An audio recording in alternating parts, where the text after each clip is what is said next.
दोन गोष्टींसाठी आज तुम्हाला मी इकडे बोलवलेलं आहे आणि बोलवल्यानंतर आपण सुद्धा आलात त्याच्याबद्दल आपल्याला सगळ्यांना धन्यवाद देतो। पहिला मुद्दा जो मी घेणार आहे तो म्हणजे शेतकऱ्यांचा।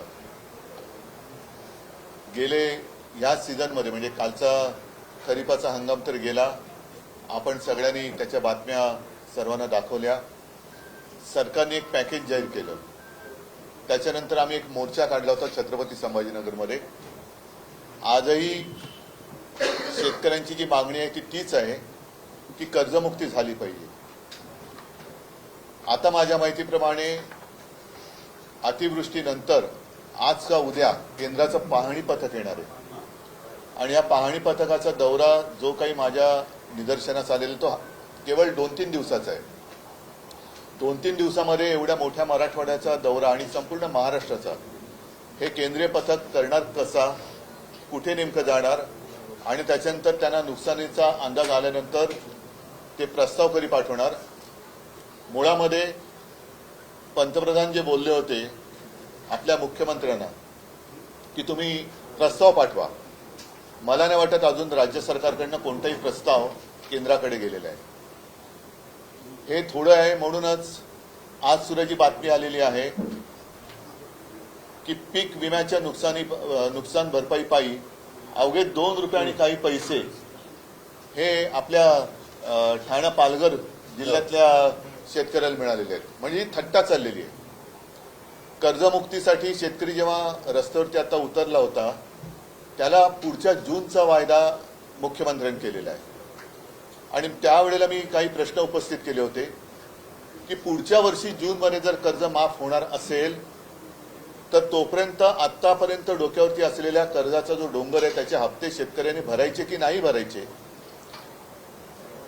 आता जो रब्बीचा हंगाम येतोय त्याच्यासाठी नवीन कर्ज कसं मिळणार, कारण जमीनच गेलेली आहे वाहून। मग ते कर्ज मिळाल्यानंतर त्याचे सुद्धा हप्ते भरायचे की नाही भरायचे।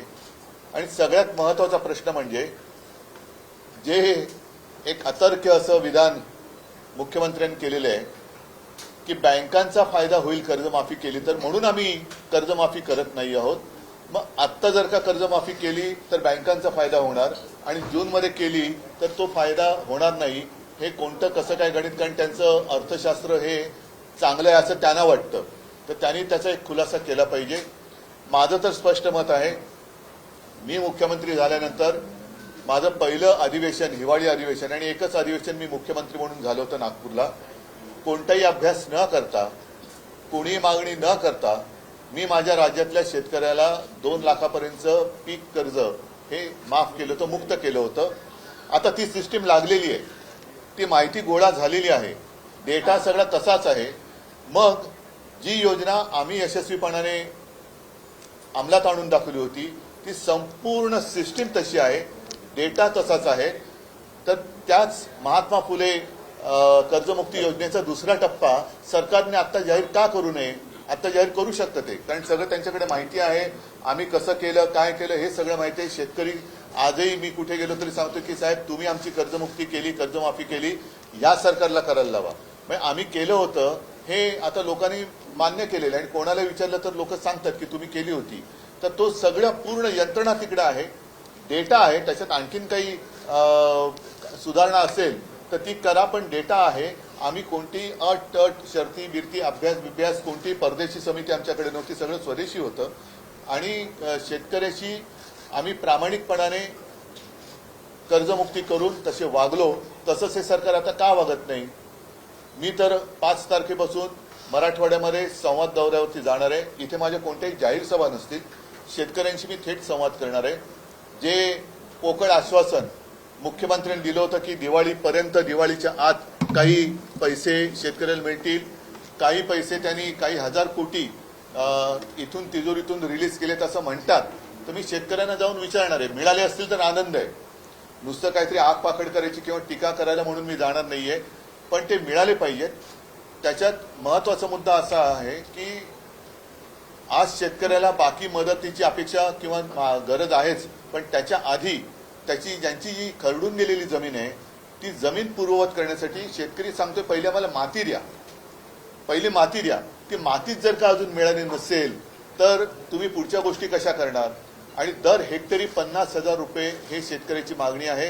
त्याचप्रमाणे कर्जमुक्ती झाली पाहिजे ही शेतकऱ्याची मागणी आहे. इतर बाकी अनेक गोष्टी आहेत. मी शेतकऱ्यांना जाऊन भेटणार आहे आणि शेतकऱ्यांना विचारणार आहे की जे पॅकेज जाहीर केलं होतं त्यातलं तरी किती आलेलं आहे. कारण खरडून गेलेल्या जमिनीला 3 का 3.5 लाख रुपये मनरेगातून देणार होते. आम्ही मोर्चा काढला होता. त्या मोर्चात मी मागणी केली होती की दिवाळीपूर्वी त्या 3 लाखातले पहिले 1 लाख रुपये तरी शेतकऱ्याच्या खात्यामध्ये टाका. मग पुढचे नंतर तुम्ही देत राहा. मग तुम्ही नोव्हेंबरमध्ये द्या, डिसेंबरमध्ये द्या, असे ते आपण पहिले 1 लाख रुपये तर द्या. तर तेही दिलेत असं मला काय वाटत नाही. तर नेमकं सरकार काय करणार आहे आणि शेतकऱ्याच्या हातात आतापर्यंतच्या घोषित झालेल्या पॅकेजपैकी काय मिळालेलं आहे? गाई म्हशी मिळालेल्या आहेत का? शेळ्या मिळालेल्या आहेत का? कोंबड्या मिळालेल्या आहेत का? इतर पैसे मिळाले आहेत का? मग त्याच्यानंतर रब्बीचा हंगाम येतोय, त्याचं कर्ज कसं मिळणार, त्याचं बी बियाणं वगैरे वगैरे या सगळ्या गोष्टी याची चर्चा करण्यासाठी मी मराठवाड्यात जाणार आहे. हा एक मुद्दा महत्वाचा आहे. कारण बाकी मुद्द्यांमध्ये हा मुद्दा मग काय होतो की अतिवृष्टी झाली का तेवढ्यापुरतं तो मुद्दा वरती येतो आणि सरकारला पण माहिती आहे की थोडे दिवस ढकलले का मुद्दा मागे पडतो. पण आम्ही हा मुद्दा सोडणार नाही. शेतकऱ्याला कर्जमुक्त करावंच लागेल. शेतकऱ्याचं जे आयुष्य उद्ध्वस्त झालेलं आहे ते आयुष्य पूर्ववत करण्यासाठी शिवसेना पूर्ण ताकदीनिशी शेतकऱ्याच्या सोबत आहे आणि त्याच्यासाठी मी पुन्हा एकदा मराठवाड्यात जातोय. हा एक महत्वाचा विषय झाला. दुसरा, मतचोरीचा जो मुद्दा आहे. परवा प्रचंड मोर्चा म्हणजे संयुक्त महाराष्ट्राच्या चळवळीनंतर जवळपास सगळे राजकीय पक्ष पहिल्या प्रथम महाराष्ट्रामध्ये एकवटले आणि त्यांनी सरकारला किंवा निवडणूक आयोगाला जाब विचारलेला आहे. त्या माझ्या भाषणामध्ये मी असं म्हटलं होतं की आता आम्ही मतदारांची ओळख केंद्रे, मतदार ओळख केंद्र ही सुरू करतो शाखांमधून. त्याची सुरुवात आता होईल. कारण 6 तारखेला ती यादी प्रसिद्ध होईल. त्याच्यानंतर मला वाटतं पुढच्या आठवड्याभरामध्ये आक्षेप आणि काही सूचना असतील त्या स्वीकारल्या जातील. तर आताच ती वेळ आहे. कारण आता जर का कोणी झोपलं तर तो संपला. मी माझं स्वतःचं उदाहरण त्या दिवशी दिलं की माझ्याचकडे माझ्या मतदार यादीतल्या नावाचं व्हेरिफिकेशनसाठी निवडणूक आयोगाची लोक आली होती. म्हणजेच काय की हे सक्षम नावाचं जे काय ॲप आहे ते ॲप आणि निवडणूक आयोगाचा सर्व्हर हा निवडणूक आयोगाकडनं हाताळला जात नाही आहेत अशी आम्हाला आता शंका येते आहे. अजून आम्ही आरोप करत नाही आहोत, शंका येते आहे. आणि केवळ माझं नाव आहे त्याच्यात म्हणून निवडणूक आयोगाची लोक ही चौकशी करायला आली. सर्वसामान्यांच्या बाबतीमध्ये असं जर का झालं असेल किंवा होत असेल तर त्यांनी दाद कधी मागायची, कोणाकडे मागायची? आणि नाव वगळलं गेलं तर निवडणुकीच्या दिवशी त्यांना मतदानच करता येणार नाही. एक विषय लक्षात घेण्यासारखा आहे की हे माझ्याकडे आले कसे, याचं कारण कोणीतरी एका नंबरवरून माझ्या नावाने तिकडे ऍप्लिकेशन करण्याचा प्रयत्न केला. त्या नंबरवर जर का OTP आला असता तर पुढचं सगळं हॅक झालं असतं आणि कदाचित माझ्या कुटुंबातली माझ्यासकट 4 नावं ही वगळण्यात सुद्धा आली असती. याच्या मागे नेमकं कोण आहे, कोणाचा डाव आहे, काय डाव आहे याची एक खातरजमा करून तर घ्यायला पाहिजे.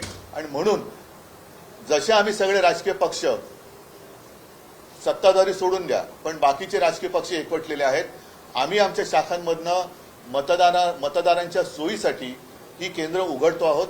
या केंद्रामध्ये मी नागरिकांना विनंती करतोय की आपल्याला मतदान करता येणार आहे की नाही, आपलं नाव या यादीत आहे की नाही हे आपण आमच्या शाखेत येऊन तपासा. आणि जर का त्याच्यामध्ये काही तुम्हाला वाटलं गोंधळ आहे तर तो वेळेत आपल्याला सुधारता येईल. हा एक भाग. दुसरा भाग असा आहे की मी मतदारांना आणखीन एक विनंती करेन. ही निवडणूक आयोगाची भुताटकी आहे. एकेका घरामध्ये 40-40, 50-50 नावं ही नोंदली गेलेली आहेत. तर मी मतदारांना आवाहन म्हणजे विनंती करतोय की आपल्याला न दिसणारी, आपल्या परवानगीशिवाय न राहणारी, आपल्या परवानगीशिवाय राहणारी आपल्या घरामध्ये कोणी माणसं आहेत का, ही निवडणूक आयोगांची भूतं उभी केलेली आहे की आपल्या घरात राहत तर नाहीत ना याची सुद्धा खात्री करायला पाहिजे. म्हणून जिथे जिथे आमची केंद्र उघडली जातील तिथे आसपासच्या वस्तीतील सर्व जात पात धर्माच्या मतदारांनी तिथे येऊन ही मतदार यादीची तपासणी करावी. आपलं नाव तिकडे आहे की नाही हे तपासावं. तिकडनं कुठे वगळलं गेले का, आणखीन कुठे बरं आपलं वयामध्ये काय फरक झालाय का, आपला धर्म बदललाय का, लिंग बदल झालाय का, हे सगळं आपण येऊन तपासावं, हे मी मतदारांना एक आवाहन करतोय. त्याचबरोबरीने आम्ही जी एक मागणी केलेली आहे की 1 जुलै ही कट ऑफ डेट ठेवलेली आहे. 1 जुलै नंतर 18 वर्षाची जी मुलं आणि मुली झालेली आहेत त्यांचा मतदानाचा अधिकार या निवडणुकीला वापरता येणार नाहीये. तुम्ही जगभर बघता आहात की याच वयातली मुलं ही रस्त्यावरती येतात आणि क्रांती करतायत, ज्यांना आपण जेनझी म्हणतो. तर हे सरकार जेनझीना का घाबरतंय? जर लोकसभा ते विधानसभा या 6 किंवा 5 महिन्याच्या कालावधीमध्ये परकला प्रभाकर म्हणजे आपल्या निर्मला सीतारामन यांचे यजमान त्यांनी सांगितलेलं आहे की जवळपास 45 लाख मतदार महाराष्ट्राच्या यादीमध्ये घुसवले गेले. जर त्या 4 महिन्यामध्ये 45 लाख मतदार हे कोणी घुसवले, कुठे गेले, काय करतायत हा एक प्रश्न आहे. पण घुसवले गेले असतील तर 1 जुलै नंतर अधिकृतपणे ज्यांना मतदानाचा अधिकार मिळाला पाहिजे ती महाराष्ट्राची तरुण मुलं मुली मतदान का करू शकणार नाही? म्हणून मी त्याही सगळ्या मुलांना आणि मुलींना एक विनंती करतोय की तुम्ही देखील आमच्या शाखेत या आणि तुमचं नाव तिकडे नोंदवा. आपल्याला कळेल की किती लाख मुलांना आणि मुलींना मतदानापासून आपण वंचित ठेवत आहोत. तर अशा काही या गोष्टी आहेत. आणखीन आपण काही प्रश्न विचारले तर मला त्याच्याबद्दल बोलता येईल. पण मुळात एक मी तुम्हाला सांगितले की शेतकऱ्यांचा विषय आम्ही सोडत नाही आहोत.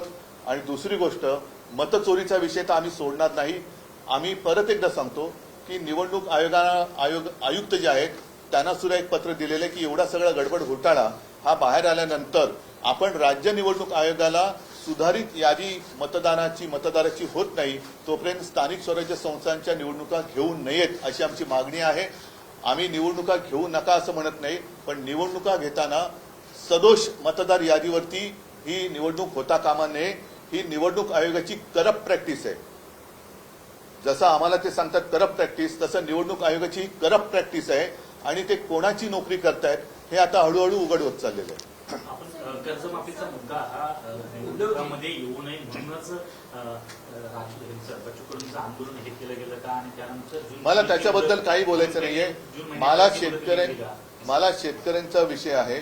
त्याच्यामध्ये आणखीन कोणी शेतकऱ्यांच्या मदतीसाठी उतरत असेल तर जरूर उतरावं, पण शेतकऱ्यांना कर्जमुक्त करावं.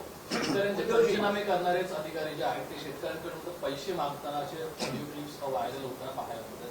पंचनामे करणारेच अधिकारी शेतकरी मी आता म्हणूनच जातो आहे, कारण शेतकऱ्यांना काय होतं की तेवढ्या पुरतं सगळीकडे शेतकरी होतं आणि मग त्यांना वाऱ्यावर सोडलं जातं. मी त्यातला नाहीये. मी आपत्ती आल्यानंतर सुद्धा दुसऱ्या तिसऱ्या दिवशी गेलो होतो. त्याच्यानंतर मोर्चाला सुद्धा गेलो. आता परत 4 दिवस मी मराठवाड्यात जातो आहे. त्याच्यानंतर कदाचित विदर्भामध्ये पण जाईन, इतरत्र सुद्धा मी जाईन आणि शेतकऱ्यांशी थेट संवाद साधेन. जाहीर सभा मी घेणार नाही, पण जसं आता मी आपल्याशी बोलतोय तसं शेतकऱ्यांशी जाऊन मी बोलणार. एक मिनिट, एक पहिला शेतकरी विषय पूर्ण करा. नाही, एकच सेकंद ऐका, एकच मिनिट. आधी शेतकरी विषय पूर्ण करा. तो झाला असेल तर मी पुढे जातो. हो, म्हणूनच एकच मिनिट. अधिकारी जे पैसे मागतात म्हणून मी तिकडे जाऊन शेतकऱ्यांशी बोलणार आणि कोण असे अधिकारी आहेत त्यांचा सुद्धा काय समाचार घ्यायचा तो आम्ही घेऊ. उद्धवजी, शेतकरी कर्जमाफीच्या बाबतीत तुम्ही जी भूमिका मांडतात आणि आता मुख्यमंत्र्यांनी 30 जून 2026 ही तारीख दिली आहे. कोपऱ्याला गुळ लावलाय. त्या बैठकीनंतर लगेच दुसऱ्या दिवशी राज्याचे उपमुख्यमंत्री जाहीर सभेत असं म्हणतात की नियमित कर्ज भरा असं शेतकऱ्यांना सांगतात. कर्जमाफी मागणं ही सवय चांगली नाही. हे मला खरंच आता नेमका शब्द सुचत नाही, कारण यांना संवेदना तर कधीच मेलेले आहेत. निर्डावले पण सुद्धा कमी पडते. यांना दगड सुद्धा म्हणजे दगडाला सुद्धा पाझर फुटू शकतो, पण यांना फुटत नाहीये. हे महाराष्ट्राचं दुर्दैव आहे. एक तर या लोकांना खरं उपमुख्यमंत्री म्हणता कामा नये, कारण संविधानात तशी तरतूद नाहीये. म्हणून राज्याचे अर्थमंत्री जे बोलले त्यांनीच सांगितले की निवडणुकीच्या आधी आम्हाला हे बोलावं लागतं. मग आता लोकांनी त्यांना जाब विचारला पाहिजे की बाबा तुम्ही जे बोलला होतात म्हणून ठीक आहे, आपण मतचोरी या विषयावरती येतोय, पण जर का असं धरून चाललो की त्यांना लोकांनी खरंच मतं दिली असतील तर आता त्या मतांना तुम्ही जागा ना. आता तर कर्जमुक्त करायलाच पाहिजे. बरं, 30 जून हा कोणता मुहूर्त आहे? कोणतं पंचांग पाहिलं आमच्या मुख्यमंत्र्यांनी? आणि जूनमध्ये जर कर्जमाफी होणार असेल तर मग आत्तापासून शेतकऱ्यांनी कर्जाचे हप्ते फेडले नाहीत तर त्याचे सकट त्यांनी माफ केलं पाहिजे, त्याच्याबद्दल त्यांनी बोललं पाहिजे.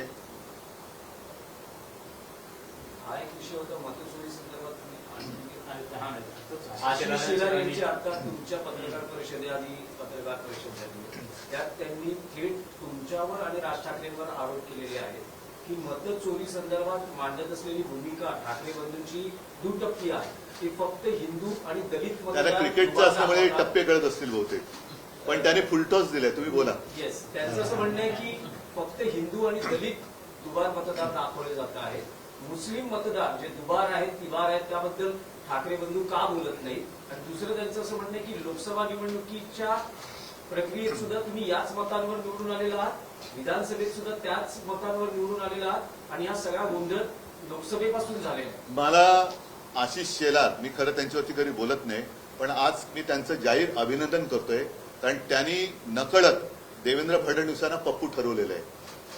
कारण जे हे मानतच नव्हते त्याच्यामुळे महाराष्ट्राचा पप्पू म्हणून त्यांनी फडणवीसांना बोलण्याचं धाडस दाखवलंय. हा त्यांच्या अंतर्गत वादाचा परिणाम, हा परिपाक असेल. कारण आशिष शेलारनी पत्रकार परिषद घेतली, ती सुद्धा अशा मुहूर्तावरती घेतली की काल कदाचित रात्री उशिरा किंवा आज सकाळी आपल्या राज्याचे मुख्यमंत्री बिहारमध्ये घसा कोरडा करून येणार होते. ते घसा कोरडा करून आल्यानंतर आता त्यांनी हे अमृत पाजलं की काय आरोपाचं किंवा माहितीचं हे काय कळत नाही. पण याचा अर्थ सरळ आहे की आशिष शेलारनी सुद्धा हे सिद्ध केलेलं आहे की मतदार यादीमध्ये गोंधळ आहे. आणि आम्ही जेव्हा निवडणूक आयोगाकडे मागणी करतो तेव्हा आमचं एक वाक्य असं दाखवा की तुम्ही या मतांमध्येच सुधारणा करा. आम्ही पूर्ण मतदार यादीमध्ये सुधारणा मागतो आहोत त्याच्यामध्ये. आणि दुसरी गोष्ट काय की कदाचित त्यांची उठबस त्या तिथे असल्यामुळे त्यांना ती नावं मिळाली असतील. आमची उठबस तिकडे कमी आहे म्हणून आम्हाला ही नावं मिळाली असतील. त्याच्यामुळे आम्ही जी मागणी केलेली आहे ती संपूर्ण मतदार यादी सदोष आहे आणि ती सुधारणा होत नाही तोपर्यंत निवडणुका घेऊ नका ही आमची मागणी आहे. पण आशिष शेलार यांचं धाडस हे कौतुकास्पद आहे. नाहीतर साधारणतः आपल्या नेत्याच्या विरोधात बोलण्याचं धाडस हे आता भाजपवाल्यांच्या अंगात राहिलेलं नाही. हा आरोप थेट त्यांनी मोदी शहांसकट सगळ्यांवरती केलेले, कारण लोकसभेपासूनचा त्यांनी घोटाळा काढलाय. म्हणजे इतरत्र ते जे जिंकलेत मोदी शहा अगदी वाराणसी बिराणसी त्या दिवशी संजय राऊत यांनी काढलं ते सगळं. तर म्हणजेच काय की सगळा घोटाळा त्यांनी केलेला आहे. आणि दुसरा महत्वाचा, सरकार तुमचं असताना विरोधक घोटाळे करतात म्हणजे तुम्ही सरकार चालवायला नालायकात, म्हणजे सरकार चालवायला तुम्ही नालायकात. तर हे सगळं एका दगडात आशिष शेलारांनी अनेक पक्षी मारलेले आहेत. त्याच्याबद्दल मी त्यांचं कौतुक करतोय. या माध्यमातून हिंदू मुस्लिम करण्याचा एक प्रयत्न होतोय का? कारण परत नाही, तो त्यांचा केविल होणं प्रयत्न आहे. जेव्हा आम्ही अख्ख्या यादीमध्ये सुधारणा करा मागतोय त्याच्यामध्ये हिंदू मुस्लिम शीख ईसाई सगळे आलेले आहेत. आणि आम्ही त्या दिवशी जी काय उदाहरणं दिली त्याच्यामध्ये एक तर उदाहरण आहे की वडील हिंदू मुलगा मुस्लिम वगैरे ते आहे ना, हे सगळे आहे. म्हणजे इथलंच आहे, वडिलांचं नाव गोविंद शंकर माने, मुलाचं नाव दिलशाद नौशाद खान, हे आम्ही दिलेलं आहे ना. आता ह्याच्यामध्ये दोन्ही आले, हिंदू पण आले आणि मुसलमान पण आले. पण परत आशिष शेलार यांचं मी कौतुक करतो की काहीतरी नक्की बिनसलेलं आहे आणि त्यांनी देवेंद्र फडणवीसांना पप्पू ठरवून दाखवलेले आहे, ते सप्रमाण दाखवलेले आहे. म्हणजे आमच्या आरोपांना जर का किंमत नसेल तर किमान आशिष शेलारनी जी माहिती दिली त्याला तरी जागा. मी परत त्यांचं कौतुक करतो. देवेंद्र फडणवीस सारखं म्हणतात की 2012लाच आपण मतदार याद्यांचं पुनर्निरीक्षण करा, पुनर्रचना करा, ही आपली न्यायालयात याचिका आहे. आणि तेव्हापासून आपण वारंवार मागणी करतो. आशिष शेलारांनी ते आज म्हटलेलं आहे. होत का नाहीये? आम्ही सतत मागणी करतो. असं कुठे माझ्या तरी ऐकण्यात आलेलं नाहीये. त्यांचा जसा आम्ही मोर्चा काढला तसा त्यांचा कुठलाही मोर्चा मी बघितलेला नाहीये. ते कधी निवडणूक आयुक्तांना जाऊन भेटलेत असंही आम्ही बघितलेलं नाहीये. ज्याप्रमाणे आम्ही चोकलिंगम साहेबांना भेटलो, वाघमारे साहेबांना भेटलो तसे ते कुठे भेटलेले नाहीयेत. आमची लोक आता ज्ञानेश कुमारना जाऊन भेटतायत तसे ते कुठे भेटलेले नाहीयेत. आम्ही आता याच्याबद्दल मी काल परवा म्हटलेले की आम्ही कोर्टाचे दरवाजे सुद्धा एक ठोठवण्याचा केविलवाणा प्रयत्न करणार आहोत. न्याय मिळाला तर मिळाला. मुख्यमंत्र्यांचं आणखी एक म्हणणं आहे, त्यांचं म्हणणं आहे की वोटर लिस्ट जी आहे ही अशुद्ध असता कामा नये, याच्याशी आम्ही सहमत आहोत, परंतु त्याच्यामुळे भाजप जिंकली हे तुम्ही सिद्ध करा, हे तुम्ही आव्हान देतो. जर नसेल ना तर मग तुम्ही आमच्याबरोबर या ना निवडणूक आयोगाकडे. तुम्हाला पण आम्ही जेव्हा निवडणूक आयुक्तांकडे जायचं होतं तेव्हा आम्ही भारतीय जनता पक्षाला सुद्धा आमंत्रण दिलं होतं देवेंद्र फडणवीसांना, यायला पाहिजे होते ते.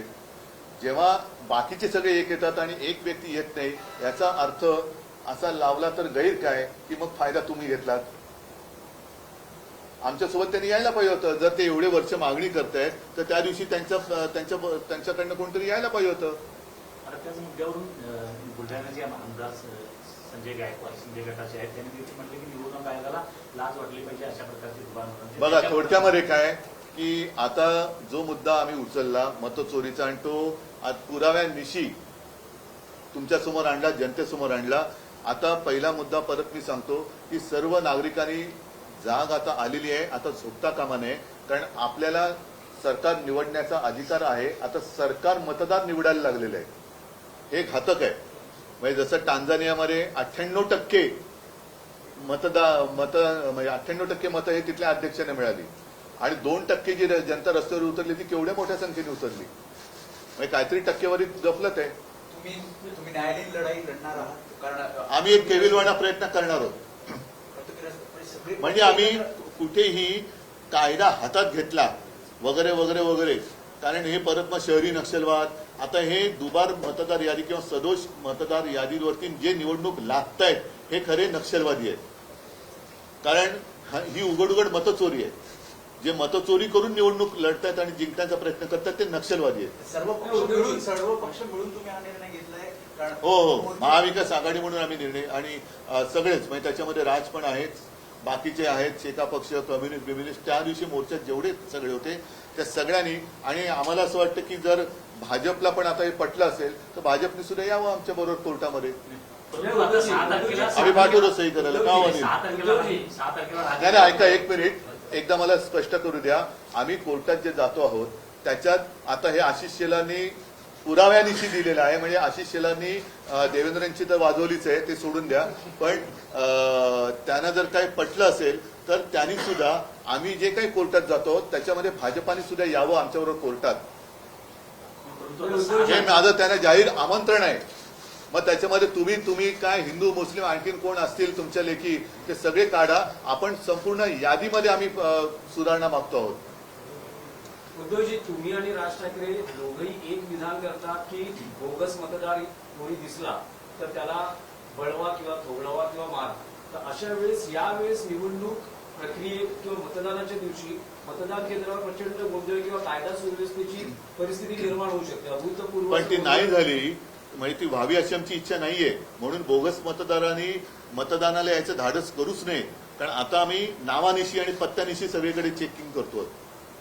अगदी माझं तर म्हणणं आहे की जिथे मतदार याद्या साधारणतः 1200ची यादी आहे त्या याद्या, जसं आता माझी कलानगरची यादी असेल तर कलानगरच्या गेटवरती ती यादी लागली पाहिजे. टॉवर्स असतील तर टॉवर्सच्या गेटवरती ती यादी लागली पाहिजे आणि टॉवर्समधल्या सोसायटीमधल्या सगळ्यांनी ती यादी येऊन आपली नावं त्याच्यात आहेत की नाही, आपल्या यादीत दुसरं कोणी घुसलंय का, हे सुद्धा नागरिकांनी पण आता बघितलं पाहिजे. तर आणि तर या देशात लोकशाही टिकेल. उद्धवजी, प्रश्न आहे की 12 नाही नोव्हेंबर आता एक उदाहरण त्या दिवशी आदित्यने दिलं, घसीटाराम हलवाई जे दुकानच कधी तोडलेले आहे तर दुकानाच्या नावावरती 30 का 40 48 नावं मतदार म्हणून रजिस्टर झाली जे दुकानच अस्तित्वात नाही. आता अशी जर का लोक येऊन मतदान करायला लागली तर तुम्ही कसं काय तुमची लोकशाही जिवंत ठेवणार. उद्धव जी सिर्फ हिंदी में जाना है. एक वोट जिहाद का आरोप आशीष शेलार लगा रहे हैं. उनका कहना है कि मुस्लिम और दलित वोटरों को पीटने की बात आप और राज ठाकरे कह रहे हैं, लेकिन मुस्लिम दलित और हिंदू वोटों नहीं, पहले तो मैं उनका अभिनंदन करना चाहता हूं क्योंकि बीच में हमारे मुख्यमंत्री जी ने कहा था कि ये तो पप्पू, तो उन्होंने अपने मुख्यमंत्री जी को ही पप्पू कैसे है वो आज साबित कर दिया. और किसी ने तो हिम्मत दिखाई. आशीष शेलार को मैं धन्यवाद देना चाहता हूं. हिम्मत दिखाई है उन्होंने. जो उनका सब कारोबार चला हुआ है वो चोरी का मामला है. वोट चोरी कर उन्होंने सरकार बनाई है और वो उन्होंने आज सबके सामने लाया है. और हमारी जो मांग है, हमने ऐसे कभी नहीं कहा कि सिर्फ इनके जो वोट है ये काटो और इनके वोट रखो. हमने तो पूरी जो लिस्ट है उसमें सुधार करने की आवश्यकता है और यही मांग लेके हम आगे जा रहे हैं. तो कभी हमने उसमें धर्म की बात नहीं की, हमने बोगस वोटर की बात की है. लेकिन इसके बावजूद मैं आशीष शेलार जी का अभिनंदन करना चाहता हूं. कि उन्होंने एक हिम्मत दिखाई है अपने शीर्ष नेतृत्व के खिलाफ सबके सामने बात करने की, इसलिए मैं उनको धन्यवाद देना चाहता हूं। अगर वो चाहते हैं तो हमारे साथ, हम जब अदालत में जा रहे हैं तो आशीष शेलार भी हमारे साथ आएंगे, तो हम उनका स्वागत करेंगे।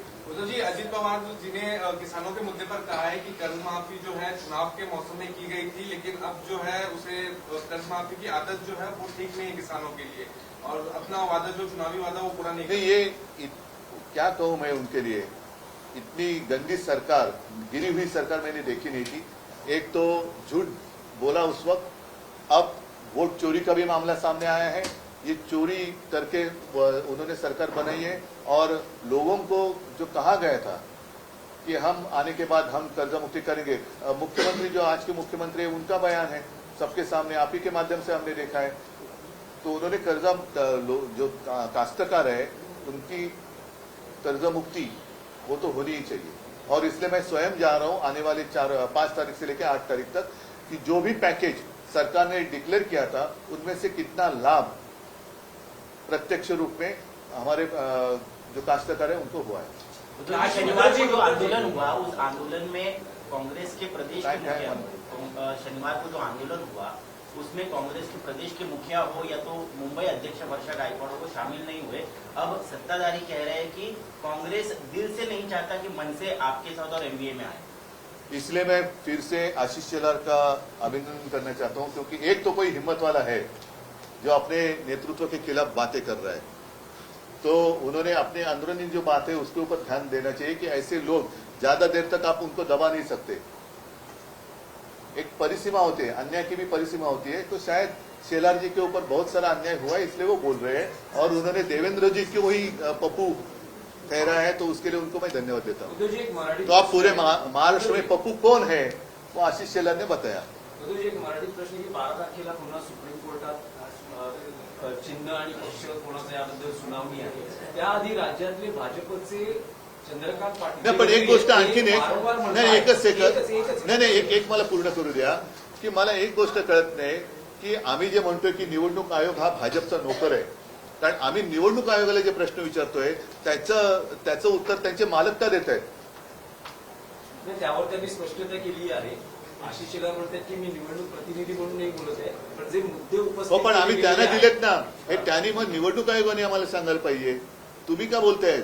म्हणजे जो आमची जी शंका आहे, संशय आहे की निवडणूक आयोगाचा सर्व्हर दुसरा कोणतरी हाताळतोय, त्याला हे पुष्टी देणार आहे। तर तो प्रश्न कंटिन्यू असा आहे की चंद्रकांत पाटील असं दोनदा म्हणाले आतापर्यंत बॅक टू बॅक, असं ट्रम्प किती वेळा म्हणालेत की मी भारत पाकचं युद्ध थांबवलंय? नाही, पण त्यांचं आताचं जे विधान आहे त्यावर त्यांचं असं म्हणणं आहे की काँग्रेस पक्ष हा गांधी कुटुंबाचा आहे, शरद पवारांचा राष्ट्रवादी काँग्रेस पक्ष आहे, शिवसेना ही बाळासाहेबांची आणि त्यानंतर उद्धव ठाकरेंची आहे, आणि मनसे हा राज ठाकरेंचा आहे। मग? तर त्याबद्दल तुम्ही चंद्रकांत पाटलांचे आभार मानावे। खूप हे त्यांनी म्हणजे आता मी बोललो ना की हा अन्याय सोसण्याची एक ताकद असते, ती संपली का लोक उठाव करतात, जसं आज आशिष शेलारनी केले तसं चंद्रकांत दादांनी केलेलं आहे, म्हणून मी त्यांना धन्यवाद देतो। आणि शिवसेनेचं नाव हे दुसऱ्या कोणालाही देण्याचा अधिकार कोणालाही नाही, निवडणूक आयुक्ताला सुद्धा नाही, म्हणून मी पहिल्या निवडणूक आयुक्तांना धोंड्या म्हटलं होतं, आता जर ते पुन्हा करते असेल तर या आयुक्तांना मी गोट्या म्हणेन। उद्धव जी, राज्य में 2 बड़ा मुद्दा है इस वक्त, किसानों का और वोट चोरी का, और इस बीच में महाराष्ट्र सरकार ने राष्ट्रगीत के 150 वर्ष पूरे होने पर जो है तमाम स्कूलों में राष्ट्रगीत जो वंदे मातरम है वो उसकी प्रदर्शनी लगवाई है, और क्या ये तमाम मैं तो पहले 2 मुद्दे पर बात करना चाहता हूँ। एक मुद्दे ये क्या करते हैं कि अगर कुछ बातें उनके गले तक आती है तो वो गुमराह करते, फिर देशभक्ति आती है, ये देश के आजादी का जो संग्राम हुआ था उसमें ये कोई नहीं थी, इसलिए मैंने परसों के मेरे भाषण में कहा था कि ये स्वयं घोषित देशभक्त है जो झूठे हैं, ही स्वयं घोषित देशभक्तांची बोगस टोळी आहे ही। उद्धवजी, तुमची मनसे सोबतची युती अधिकृतपणे कधी जाहीर करतात? कारण तुम्ही व्यासपीठावर तर बोलतात एकत्र आलो आहोत, एकत्र राहणार आहोत, मराठी माणसासाठी एकत्र आलेलो आहोत वगैरे वगैरे, पण ऑफिशियल युती कधी घोषित होते? जेव्हा जाहीर होईल तेव्हा। काय निवडणुका 7 तारखेला थांबा ना, पण येऊ द्या ना सगळ्या गोष्टी। आता पहिला मुद्दा महत्वाचा असा आहे की ह्या सदोष याद्या घेऊन आता ह्या याद्यांमध्ये एवढा घोटाळा आहे, भ्रष्टाचार आहे, गोंधळ आहे, सर्व पक्षांनी मान्य केलेलं आहे. आता हे सगळ्या पक्षांना पटलेलं आहे, तरी निवडणूक आयोगाच्या बोकांडी जाऊन बसलं पाहिजे आणि त्यांना सांगायला पाहिजे की आम्ही निवडणुकीला आम्ही तयार आहोत, तुमची तयारी झालेली नाहीये. कारण 31 जानेवारी ही सर्वोच्च न्यायालयाने जी तारीख दिलेली त्याच्या आत या जर का याद्या सुधारल्या तर निवडणुका घ्यायला पाहिजेत. सर्वोच्च न्यायालय कधी असं सांगणार नाही की वाटेल ते करा, खोटं तर खोटं, बोगस तर बोगस, दुबार तर दुबार, तुम्ही निवडणुका घ्या, असा सर्वोच्च न्यायालयाचा आदेश नाहीये. त्याच्यामुळे या सगळ्या गोष्टी, आमच्या गोष्टी ज्या आहेत त्या चालू आहेत. पहिलं लोकांना जागरूक करणं, जाग आणणं हे आमचं कर्तव्य आहे आणि ते आम्ही करतो. उद्धव जी, एक अलग सवाल, वुमेन्स क्रिकेट टीम ने पहली बार वर्ल्ड कप जीता है, उनके लिए कुछ बताइए. क्या कहो, बहुत गर्व की बात है. और कल मैं बीच में देख रहा था टीवी पर और पूरा स्टेडियम, मुझे नहीं लगता है कि इससे पहले कभी इतनी भीड़ वुमेन्स क्रिकेट के लिए हुई थी. और मैं देख रहा था वो जो अपनी सारी लड़कियां हैं, क्रिकेटर्स है, क्या खेल रही थी. बहुत ही बढ़िया प्रदर्शन रहा और सबका मैं अभिनंदन करता हूँ. अच्छा की आपने बात ये छेडी. सगळ्यांचं काल आपण महिला क्रिकेट चषक वर्ल्ड कप जिंकलो. मला वाटतं पहिल्या प्रथम जिंकलो. सगळ्या आपल्या महिला क्रिकेटपटूंचं मी मनापासून अभिनंदन करतो. कारण मध्ये मध्ये मी टीव्ही लावून बघत होतो. पहिल्या प्रथम एवढी गर्दी ही महिला क्रिकेटच्या वर्ल्ड कपला कदाचित झाली असेल, पण अप्रतिम खेळल्या, अप्रतिम. म्हणजे त्यांची बॅटिंग स्टाईल वगैरे सुद्धा जी आहे खूपच अप्रतिम आहे. त्यांचं सगळ्यांचं मी मनापासून खूप खूप अभिनंदन करतो आणि आगे बढ़ते रहो. अरे अभी छोड़ो ना, वोट चोरी का मैंने कह दिया ना, और क्या रिपीट करायचं. नाही पण नेमकं काय रिपीट करू.